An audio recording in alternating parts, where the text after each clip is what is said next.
बच्चों, आज हम अध्याय 5 पादप जल संबंध में अगला टॉपिक पारगम्यता या परमिएबिलिटी का अध्ययन करेंगे। क्या होती है पारगम्यता? किसी भी पदार्थ का कोशिका में प्रवेश व उससे बाहर निकलने की प्रक्रिया कोशिका झिल्ली के एक विशेष गुण पर निर्भर करती है, जिसे पारगम्यता कहा जाता है।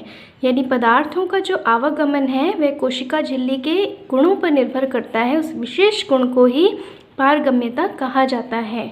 पारगम्यता के आधार पर 4 प्रकार की झिल्लियाँ पाई जाती हैं, जिसे सबसे पहले हम अध्ययन करेंगे पारगम्य का।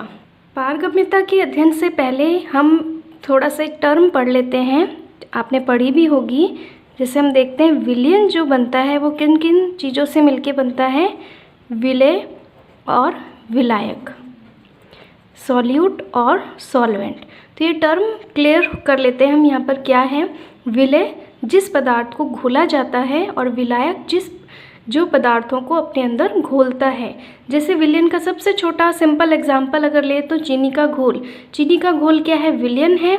और चीनी क्या है? विलेय है। और पानी यहाँ पर क्या है? विलायक है। तो ये टर्म आपको क्लियर होगी विलेय और विलायक क्या चीज़ है। तो अब हम झिल्लियों के बारे में पढ़ेंगे कि पारगम्य या परमिएबल क्या होती है। पारगम्य वह परत जो विलेय, सॉल्यूट और सॉल्वेंट, विलायक दोनों को अपने भीतर पास आउट होने देती है। यानी दोनों के जो अणु हैं वह कुछ इस परत से आदान प्रदान उनका हो सकता है। ऐसी झिल्ली क्या कहलाती है? परमिएबल या पारगम्य कहलाती है। और इसका सबसे अच्छा एग्जाम्पल है कोशिका भित्ति। यानी कोशिका भित्ति के बाहर और अंदर जो है पदार्थों का विलेय और विलायक दोनों का जो है वो आवागमन हो सकता है। दूसरी हम इसमें देखते हैं अर्धपारगम्य या सेमी परमिएबल। अर्धपारगम्य या सेमी परमिएबल में क्या होता है? वह परत जो केवल विलायक के अणुओं को ही अपने अंदर से पास आउट होने देती है, जबकि विलेय का आवागमन जो है इसके लिए निषेध होता है। यानी विलेय के लिए यह अपारगम्य होती है पूरी तरह से और विलायक के लिए पूरी तरह से ये पारगम्य होती है। ऐसी परत अर्धपारगम्य या सेमी परमिएबल कहलाती है। और इसका सबसे अच्छा एग्जाम्पल है सेल मेम्ब्रेन या कोशिका झिल्ली। ये आपने 11th में भी पढ़ा होगा इसके गुणों में। तीसरा इसमें प्रकार है चयनात्मक पारगम्य या विभेदात्मक पारगम्य, सेलेक्टिवली परमिएबल। इसमें क्या होता है? वह परत जो केवल विलायक के अणुओं के लिए अधिक पारगम्य, ध्यान रखना इसके लिए विलायक के लिए अधिक पारगम्य, जबकि विलेय के लिए तुलनात्मक रूप से कम पारगम्य होती है।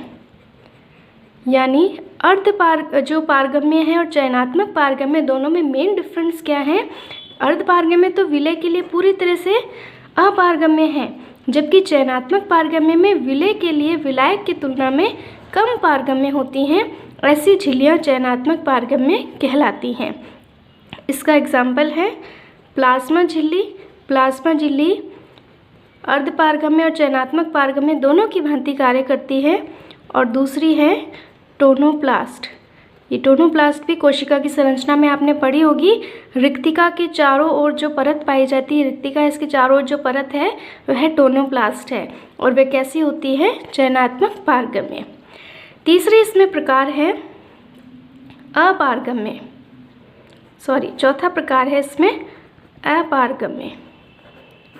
अपारगम्य क्या होती है? जैसे नाम से इसमें स्पष्ट है, यह विलेय और विलायक दोनों के अणुओं को अपने अंदर से पास आउट नहीं होने देती। यानी इसमें से वह परत जो विलायक और विलेय दोनों के लिए अपारगम्य होती है, अपारगम्य झिल्ली कहलाती है। और इसका एग्जाम्पल बहुत इम्पॉर्टेंट है। इसका एग्जाम्पल है उपत्वचा, क्यूटिकल और कॉर्क या काग, जो छाल पाई जाती है पेड़ों में, और उपत्वचा भी पाई जाती है जो वाष्पोत्सर्जन की क्रिया को कम करती है। मोमीय परत होती है ये। तो ये दोनों जो हैं वो है अपारगम्य हैं। ये बोर्ड में आ भी चुका है अपारगम्य झिल्ली के 2 एग्जाम्पल, तो इसको ध्यान में रखना। मेन डिफरेंस आपको अर्धपारगम्य में और चयनात्मक में ध्यान में रखना है और सभी के एग्जाम्पल को आपको याद रखना है।